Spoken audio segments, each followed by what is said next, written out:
Hello बच्चों, जय हिंद। तो आज अणु संख्या गुणधर्म के एक और टॉपिक को कवर करते हैं। क्या नाम है इसका आज का टॉपिक का? क्वथनांक में उन्नयन, जिसको हम दिखाते हैं प्रतीक से delta T B. Delta delta चिन्ह जो होता है परिवर्तन के लिए, टी तापमान, बी बॉइलिंग टेम्परेचर में वृद्धि। उन्नयन को और किस नाम से जानते हैं? इसको मतलब होता है वृद्धि या बढ़ना। तो क्या बढ़ जाएगा? क्वथनांक बढ़ जाएगा, यानी बॉइलिंग पॉइंट बढ़ जाएगा। किसका बढ़ जाएगा? सॉल्यूशन का बढ़ जाएगा, विलयन का बढ़ जाएगा। किससे बढ़ जाएगा? विलायक की तुलना में विलयन का क्वथनांक बढ़ जाएगा। कब बढ़ जाएगा? जब अवाष्पशील विलेय विलयन में घुला होगा तब। अवाष्पशील किसके लिए सब ये है? अवाष्पशील जो विलेय रहेगा उसके वजह से, यानी जो वाष्प में न बदलता हो, यानी गैसियस अवस्था में न जाता हो, उसको बोलते हैं अवाष्पशील, नॉन वोलेटाइल सब्सटेंस। ठीक है, इसके वजह से विलयन का क्वथनांक बढ़ जाता है। कितना बढ़ जाता है? ये उसके मात्रा, मोल या नंबर पर डिपेंड करता है। तो जो भी नंबर पर डिपेंड करेगा विलयन का गुण, वह गुण अणु संख्या गुणधर्म में गिना जाता है। तो क्या ये अणु संख्या गुणधर्म है? जी हाँ है। कैसे है? अभी आपको दिखाएंगे, थोड़ी देर बाद, इंतजार करें। पहले आपको पता है कि क्वथनांक क्या है। वाष्पदाब के रूप में क्वथनांक जानने का प्रयास करिए। अभी तक आप जानते ही होंगे कि जब द्रव खौलने लगता है तो ये क्वथनांक होता है, आप सही जानते हैं। अब उसको हम वेपर प्रेशर के टर्म में बताने का प्रयास करेंगे। उसको ही हम यूज करेंगे, इसको ग्राफिकल एक्सप्रेशन में, उसके सैद्धांतिक समझाने में, और इसका मैथमेटिकल यानी गणित रूप में काम आएगा। चलिए पहले पढ़ लेते हैं क्वथनांक यानी बॉइलिंग पॉइंट, फिर बॉइलिंग पॉइंट में उछाल या वृद्धि या उन्नयन पढ़ लेंगे, फिर सिद्ध कर लेंगे। ठीक है ना? तो चलिए, तो पहले पढ़ लेते हैं क्वथनांक क्या है।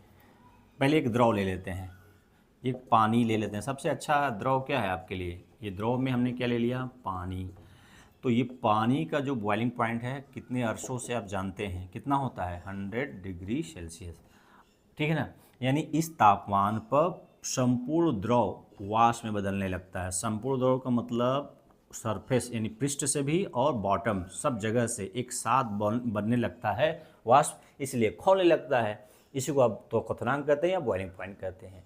अब वाष्पदाब के रूप में क्वथनांक का परिभाषा समझिए। किसकी परिभाषा बता रहे हैं? क्वथनांक यानी बॉइलिंग पॉइंट। ठीक है, बॉइलिंग पॉइंट। ठीक है, तो जब जब द्रव किस में बदलने लगे? वाष्प में। ठीक है ना? संपूर्ण द्रव से, उसके सरफेस से और इसके हर एक भाग से, बीच से, नीचे से, बॉटम से, सब जगह से द्रव बनने लगता है। लेकिन वाष्पदाब के रूप में मैं बता रहा हूँ उसको कहने के लिए कि क्या इसका मतलब है कि ये जो वाष्प बन रहा है इसका कुछ दाब होगा, और ये वायुमंडलीय दाब होता है ऊपर, हम लोग के ऊपर या वायु में वायुमंडल का दबाव है। क्या है? वायुमंडल दाब है। अच्छा, वायुमंडल दाब कितना लेते हैं? इस वायुमंडल दाब का जो हम लोग यदि मात्रक में बताएं तो 1 एटीएम होता है। क्या होता है? 1 एटमॉस्फेरिक प्रेशर। ठीक है, ये वायुमंडलीय दबाव है। और इस गैस, ये जो वाष्प बना है उसका भी कुछ दबाव होगा। यदि इसका दबाव, वाष्प का दाब, द्रव का गैस में जाना, गैसीय अवस्था को वाष्प बोल रहे हैं, इस वाष्प का दबाव वायुमंडलीय दाब का क्या हो जाए? बराबर हो जाए। तो तापमान को क्या कर लीजिए? नोट कर लीजिए। यही उसका क्या हो जाएगा? बॉइलिंग पॉइंट हो जाएगा। यानी जिस तापमान पर द्रव का वाष्पदाब वायुमंडलीय दाब की क्या हो जाए? बराबर हो जाए, तो उसको क्या बोलेंगे? क्वथनांक। क्लियर है ना? तापमान जिस पर द्रव का वाष्पदाब वायुमंडलीय दाब के बराबर हो जाता है, वह तापमान उस द्रव का क्वथनांक कहलाता है। क्लियर है ना? ये केवल पानी है तो इसका वाष्पदाब जल्दी से वायुमंडलीय दाब के बराबर हो जाता है। यानी कितने पर हो जाता है? ये 100 डिग्री पर। अब इसी पानी में जितना पानी आप लिए थे, मान लीजिए 1 लीटर लिए थे आप पानी। कितना लिए थे? 1 लीटर पानी लिए थे आप, 1 लीटर। अब उतना ही पानी में आपने घोल दिया है कुछ ग्राम चीनी। कुछ ग्राम को ले लीजिए, मान लीजिए हम 10 ग्राम घोल लेते हैं। ठीक है, इसमें क्या है? चीनी के पार्टिकल घुले हुए हैं। ये पानी है 1 लीटर और चीनी है 10 ग्राम चीनी, ठीक है। तो ये बिलियन बन गया है। अब ये क्या है, बिलियन है, तो बिलियन का वाष्प दाब भी बनेगा, लेकिन इसमें चीनी तो अवाष्पशील है, तो ये तो वाष्प बनेगा नहीं। चीनी जो भी बनेगा पानी बनाएगा वाष्प, क्योंकि चीनी के कारण यहाँ पर वाष्पशील नहीं है।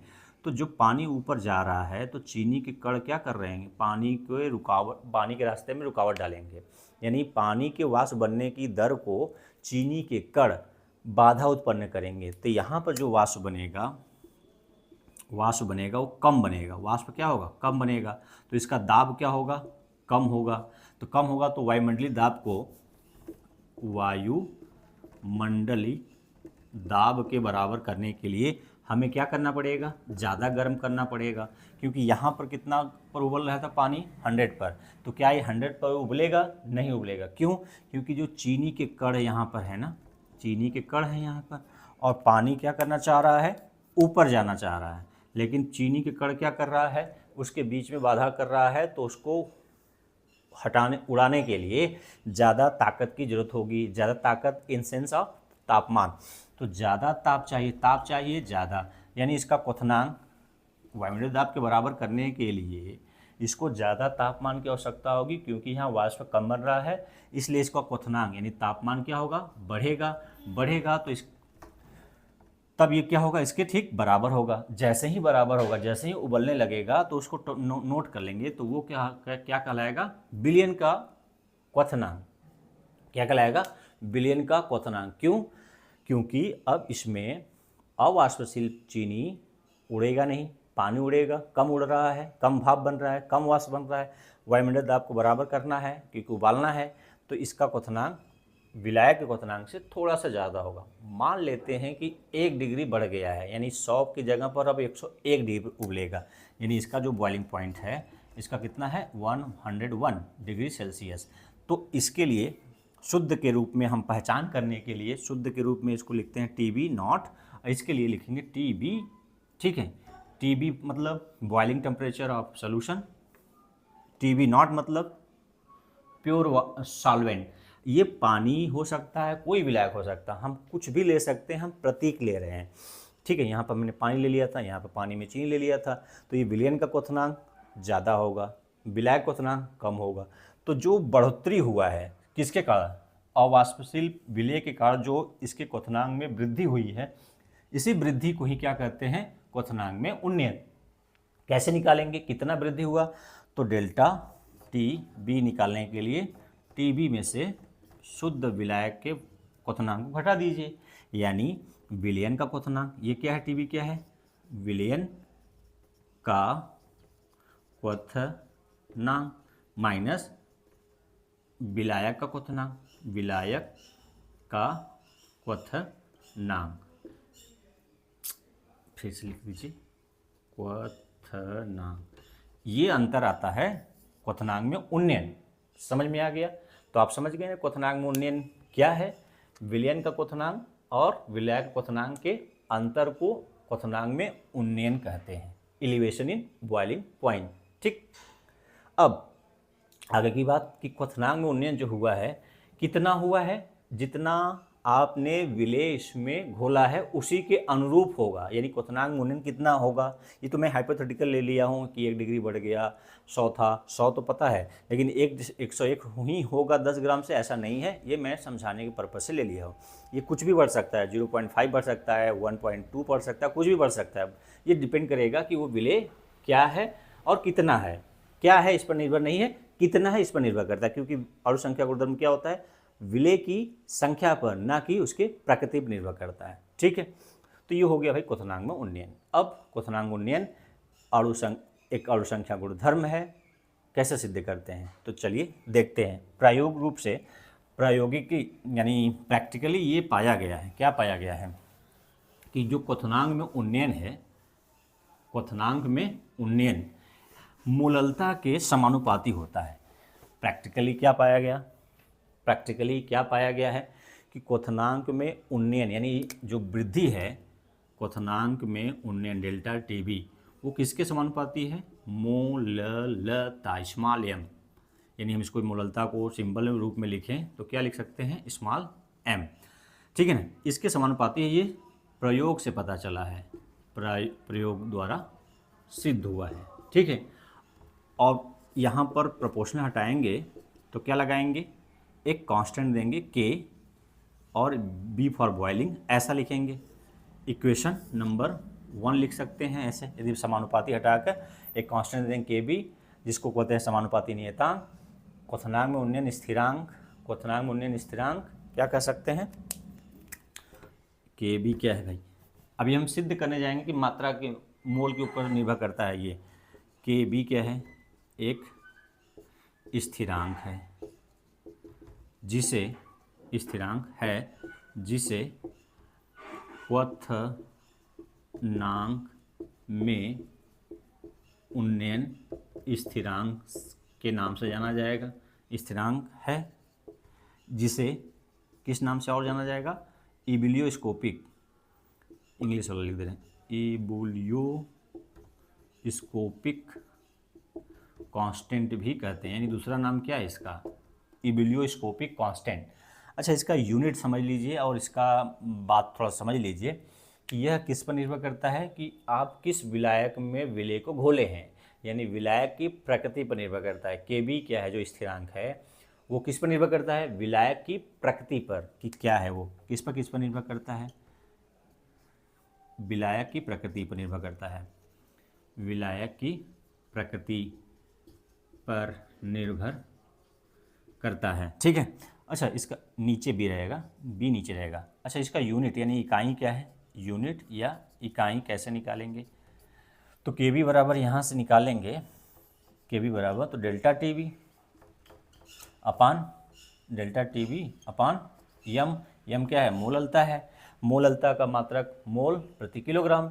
तो और डेल्टा टी बी मतलब तापमान में चेंज के लिए, तापमान तो ही है, ये क्या है, तापमान में परिवर्तन, चाहे 10 डिग्री में से 9 डिग्री घटाइए या 101 में से 100 डिग्री घटाइए तो रहेगा ताप ही ना। तो तापमान का यूनिट केल्विन क्या होता है, केल्विन। और मोललता का मोल केजी इनवर्स, तो ये ऊपर आएगा तो क्या लिखेंगे, केल्विन मोल इनवर्स केजी, या इसको थोड़ा अच्छे से लिखना चाहेंगे केजी केल्विन एक साथ तो ऐसे लिख सकते हैं, केल्विन केजी मोल इनवर्स। ठीक है ना, मोल के पावर माइनस हो जाएगा, केजी के पावर -1 है तो प्लस हो जाएगा, तो +1 लिखते नहीं है, तो केल्विन केजी मोल इनवर्स। ये उसका इकाई या मात्रक बहुत बार पूछा गया है, ये यूनिट इकाई बहुत बार पूछा गया है, चाहे के एफ का चाहे के बी का। ये तो क्वथनांक उन्नयन के लिए हो गया बात। अब हमें सिद्ध करना है कि जो क्वथनांक उन्नयन है ये नंबर पर डिपेंड होने वाला प्रॉपर्टीज़ है, फिर उसके बाद विलेय के मोल द्रव्यमान के बीच संबंध भी बताना है। तो चलिए अभी यहाँ देखिए, मोललता है, मोललता को हम कैसे लिखते हैं, number of moles upon weight of solvent in KG, है ना। ये मोललता की परिभाषा है ना कि विलायक का 1 किलोग्राम विलायक में घुले विलेय के मोलों की संख्या, यानी मोललता नंबर ऑफ मोल्स के क्या है, समानुपाती है। मोललता क्या है, मोल्स के समानुपाती है। और नंबर ऑफ मोल्स मतलब, नंबर ऑफ मोल्स का मतलब मोल जहाँ रहेंगे वहाँ संख्या से मतलब है कि ज़्यादा मोल ज़्यादा अणुओं की संख्या, चाहे आयनों की संख्या परमाणु की संख्या कुछ भी, आयनों की संख्या ज़्यादा या परमाणु की संख्या ज़्यादा या अणुओं की संख्या ज़्यादा, तो अणु संख्या ज़्यादा रहेगा यानी मात्रा ज़्यादा रहेगा विलेय का, तो उसका क्वथनांक उन्नयन ज़्यादा होगा। हमने अभी पहले कितना घोला था, 10 ग्राम चीनी घोला था ना, तो 10 ग्राम चीनी घोला था तो क्वथनांक 1 डिग्री बढ़ा था मान लीजिए, और इसमें 100 ग्राम चीनी घोल देंगे तो क्वथनांक और बढ़ेगा ना, यानी ज़्यादा कम वाष्प दाब और कम हो जाएगा, तो वायुमंडलीय दाब को बराबर करने के लिए और ज़्यादा टेम्परेचर बढ़ाना पड़ेगा, इसलिए क्वथनांक क्या होगा, और वृद्धि होगा। तो मात्रा पर डिपेंड कर रहा है ना। मैथमेटिकली समझ लीजिए कि मोललता नंबर ऑफ मोल्स के समानुपाती है, और नंबर ऑफ मोल्स मतलब मात्रा के समानुपाती है, जितना ज़्यादा मात्रा उसमें रहेगा उतना ज़्यादा क्वथनांक में उन्नयन होगा। ठीक है, ये सिद्ध हो गया। अब विलेय के मोलर द्रव्यमान और क्वथनांक में उन्नयन, जो एक अणु संख्या गुणधर्म है, उसके बीच क्या संबंध है या क्या रिश्ता है उसको जान लेते हैं। ठीक है, तो चलिए उसको समझते हैं। अभी आपने देखा कि जो मोललता होता है, विलेय के मोलों की संख्या विलायक का भार केजी, विलायक का भार किलोग्राम में है। यदि मान लीजिए, क्या मान लीजिए या समझ लीजिए, मान लेते हैं या ऐसे ही कि क्या है यदि कि W ग्राम जो विलेय का भार है, W ग्राम विलेय जिसका मोलर द्रव्यमान कितना है, यम भी मान लेते हैं या यम मान लेते हैं, यहाँ पर यम भी है, हम कुछ भी सिंबल मान लें, यम मान लें या यम भी मान लें या M2 मान लें, कुछ भी मान लें, यम भी है जो तथा W W 2 ग्राम कर लीजिए। चलिए यहाँ पर इसको W2 मान लेते हैं, विलेय के लिए 2 मान लेते हैं, यहाँ पर M2 मान लेते हैं, और जो तथा जिसका मोलर द्रव्यमान है तथा W1 ग्राम विलायक कितना है, W1 ग्राम विलायक में घुला है, क्या है, घुला है। तो कैसे मोलरता निकालेंगे इसका, W2 ग्राम विलेय है, विलेय कितना है, W2 ग्राम, मोलर द्रव्यमान इसका कितना है, M2 है, तथा कितने ग्राम विलायक है, यानी पानी कितना है, यानी हम पानी की बात कर रहे हैं तो पानी ले लेते हैं विलायक की जगह, तो कितना ग्राम है, W1 ग्राम, तो किलोग्राम में होना चाहिए विलायक हमेशा। तो मोलरता कैसे निकालेंगे, मोलरता बराबर होता है number of moles upon weight of solvent in kg। तो kg की जगह क्या है, ये ग्राम है, क्या है ये विलायक, क्या है, ग्राम है, तो ग्राम में बदलने के लिए क्या करेंगे, किलोग्राम में 1000 से भाग, यन को खोलेंगे तो यन बराबर होता है weight upon solute, molar mass of solute और वेट ऑफ सॉल्वेंट, ठीक है, सॉल्वेंट को हम 1 मान रहे हैं, क्या मान रहे हैं 1, और इसको ग्राम में लिखा है तो केजी ग्राम बदलने के लिए 1000 से क्या किया गया, डिवाइड, ये ऊपर जाएगा तो कैसे लिख लेंगे, ऊपर जाएगा तो 1000 से गुणा कर लेंगे, ठीक है ना। यानी यम बराबर क्या आ गया, W2 अपॉन M2, ये विलेय का भार, विलायक का मोलर द्रव्यमान, ये विलायक का भार है कि ग्राम में, और ये क्या है 1000 से डिवाइड किया गया था नीचे, वो ऊपर हो गया है, तो यानी यम बराबर क्या लिख लेंगे, W2 upon M2 into 1000 upon W1 ग्राम में, सभी ग्राम में है, ठीक है। तो ये मोलरता हो गया है जब ऐसा कंडीशन है। तो इसमें इस इक्वेशन 1 में मोलरता यहाँ टर्म है ना, तो इस वैल्यू को समीकरण 1 में रख दीजिए, मोलरता को हट जाएगा, मोलर द्रव्यमान के टर्म में आ जाएगा, तो रख देते हैं, रखें यहाँ पर समीकरण 1 में डेल्टा TB बराबर क्या है, KB, यम की जगह पर समीकरण, चलिए इसका समीकरण 2 बना लीजिए, समीकरण 2 से यम का मान 1 में रखने पर, समीकरण 1 में मोलरता का मान समीकरण 2 की सहायता से रखने पर, तो KB हो गया, यम की जगह क्या है, W2 upon M2 into 1000 upon W1, ठीक है। तो ये आ गया डेल्टा TB बराबर KB गुणे W2 विलेय का भार, विलेय का मोलर द्रव्यमान, विलायक का भार ग्राम में, और गुणे 1000 है, ठीक है। यहाँ से किसके भी संबंध निकल गया, विलेय का मोलर द्रव्यमान और इसके डेल्टा TB क्वथनांक में उन्नयन के बीच क्या हो गया, संबंध हो गया। यदि सभी का वैल्यू दिया है लेकिन मोलर द्रव्यमान निकालना है, ये प्रैक्टिकली मान निकलेगा, ये आपका विलायक के ऊपर निर्भर करता है, तो विलायक के लिए, हर विलायक के लिए KB का मान दिया रहेगा, यदि पानी में है तो कुछ दिया रहेगा। तो इस तरह से KB, W2, W1, delta TB दिया रहेगा, तो M2 आप फाइंड कर सकते हैं, इसको ट्रांसफ़र कर लीजिए यहाँ पर, इसको यहाँ कर लीजिए, KB W2 1000 अपान, तो ये यहाँ आएगा तो ये यहाँ आ जाएगा, डेल्टा TB इंटू W1। तो ये मोलर द्रव्यमान निकालने के लिए क्या हो गया, फार्मूला हो गया, सूत्र हो गया, गणितीय रूप हो गया। ये गणितीय रूप मैंने अभी कंसेप्चुअल समझाया। अब इसको ग्राफिकली यानी ग्राफ से इसको कैसे समझा सकते हैं, समझ सकते हैं, उसको देख लीजिए। ग्राफिकल निरूपण, ये हो गया गणितीय रूप। इसी गणितीय रूप का इस्तेमाल करके विलेय का मोलर द्रव्यमान निकालने के लिए आपको फार्मूला यूज करना पड़ेगा। सवाल आएगा कि विलेय इतना ग्राम है, विलायक इतना ग्राम है, इसमें विलयन का क्वथनांक दिया रहेगा, विलायक का क्वथनांक दिया रहेगा, तो डेल्टा TB निकाल लेंगे।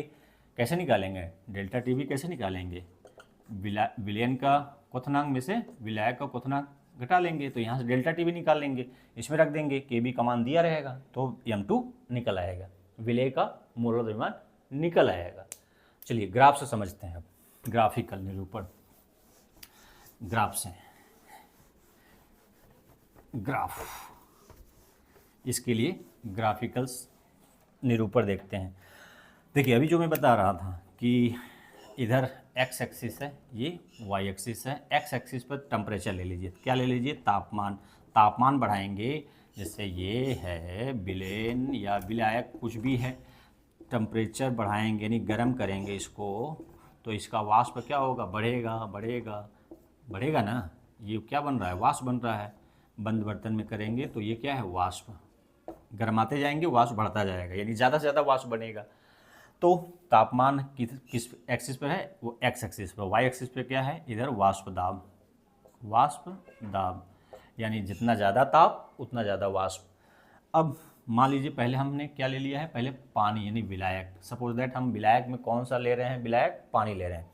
तो ये कुछ ऐसा ग्राफ आएगा कि ताप बढ़ाएं वाष्प दाब बढ़ा, ताप बढ़ाएं वाष्प दाब बढ़ा, ताप बढ़ाएं वाष्प दाब बढ़ता गया। ये कब तक बढ़ता जाएगा, ये वाष्प दाब इसका कब तक बढ़ता जाएगा, वायु मंडलीय दाब के बराबर। तो कितना होता है वायुमंडलीय दाब, 1 atm। इसका वाष्प दाब बढ़ते बढ़ते वायुमंडलीय दाब के क्या हो जाए, बराबर हो जाए। तो वह उस तापमान पर वो द्रव उबलने लगेगा, खौलने लगेगा, वही उसका क्या होता है, बॉइलिंग पॉइंट होता है। तो ये बढ़ते बढ़ते बढ़ते बढ़ते बढ़ते इतना हो जाएगा कि वायुमंडलीय दाब के क्या हो जाए, बराबर। तो जब पानी रहेगा तो कितनी उबल रहा है, 100 डिग्री पर। कुछ ऐसा ही नहीं बताया अभी। तो ये बढ़ते बढ़ते बढ़ते बढ़ते बढ़ते बढ़ते कहाँ चला गया, वायुमंडलीय दाब के। मान लीजिए वो वायुमंडलीय दाब ये है आपका, वायुमंडलीय दाब का ये जो लाइन है ये है, कितना है, 1 atm। तो यहाँ इसको छू लिया तो इसको नोट कर लीजिए। इसी तापमान पर ये क्या होने लगेगा, इसको नोट कर लीजिए कि ये तापमान पर ये क्या होने लगा, खौलने लगा। जब इसका वाष्प दाब बढ़ते बढ़ते बढ़ते कहाँ किसको बराबर हो गया, वायुमंडलीय दाब के। तो उस टेम्परेचर को नोट कर लीजिए। ये क्या कहलाएगा, ये क्या कहलाएगा, विलायक का क्या है, क्वथनांक। ये पॉइंट क्या है, विलायक क्वथनांक। विलेन का क्वथनांक, इसमें चीनी मिला देंगे, जब क्या मिला देंगे, चीनी के कण आ गया है, तो ये वाष्प दाब क्या कर देगा, कम कर देगा। तो वाष्प दाब कम कर देगा तो इसका जो ग्राफ जाएगा उसके नीचे से जाएगा, क्योंकि कम है, इसका वाष्प क्या है, कम है। लेकिन टेम्परेचर बढ़ाते जाएंगे, हमें क्या करना, उबालना है। तो 100 डिग्री या जिस पर विलायक उबला था उस पर नहीं उबलेगा, उससे थोड़ा सा ज़्यादा तापमान पर उबलेगा। तो यानी वायुमंडलीय दाब को बराबर करने के लिए इसको ज़्यादा ताप की आवश्यकता हुई। तो इस तापमान पर, किस तापमान पर, थोड़ा सा ज़्यादा। तो ये मान लीजिए बराबर हुआ, लेकिन इस वायुमंडलीय दाब को बराबर करने के लिए तापमान ज़्यादा देना पड़ा। तो ये जो टेम्परेचर है ये क्या है, विलयन का है। किसके लिए है, विलयन का ये है ग्राफ, यानी विलायक का ग्राफ ऊपर से, विलयन का नीचे से, क्योंकि इसका वाष्प दाब कम होगा तो ज़्यादा ताप देना पड़ेगा, तब ये वायुमंडलीय दाब के बराबर होगा। तो कितना बढ़ गया भाई, ये क्या कहलाएगा, डेल्टा टीबी। क्वथनांक में ये उन्नयन हो गया। इसमें से इसको घटाने पर ये क्वथनांक में उन्नयन को पता चलता है। तो ये क्या है, ग्राफिकल एक्सप्रेशन। ताप है इधर, वाष्प दाब है। ताप बढ़ाएंगे, दाब वाष्प दाब बढ़ेगा, बढ़ाते बढ़ते वायुमंडलीय दाब के बराबर होता है। तो नोट करते हैं, जिस ताप पर वो वायुमंडलीय दाब के बराबर होता है, चाहे विलायक का चाहे विलयन का, उसी को नोट कर लेते हैं, वही उसका क्वथनांक होता है। जितना विलयन का क्वथनांक वृद्धि होता है, वृद्धि में से विलायक के क्वथनांक घटा देंगे, तो जो आएगा वो क्वथनांक में उन्नयन आ जाएगा। ठीक है, इतना बात समझ में आ गया। ठीक, ये उसका गणितीय रूप, ये उसका ग्राफिकल रूप, और जो भी पहले समझाया कंसेप्ट में वो उसका कंसेप्चुअल हो गया। तो ये फार्मूला आपको काम आने वाला न्यूमेरिकल में, ये समझ लेवल को बढ़ाएगा, ये न्यूमेरिकल में काम आएगा। तो अणु संख्या गुणधर्म में ये भी सिद्ध कर दिया। तो आज के लिए इतना ही, फिर मिलते हैं अगले वीडियो में। किसके साथ, हिमांक में अवनमन और पार्श्व दाब बचा है, 2 बचा है, तो उसको अगले वीडियो में। ठीक है ना। वीडियो अच्छा लगे तो जो आप करते हैं, क्या करते हैं, SSL शेयर, सब्सक्राइब और लाइक। जय हिंद, जय भारत।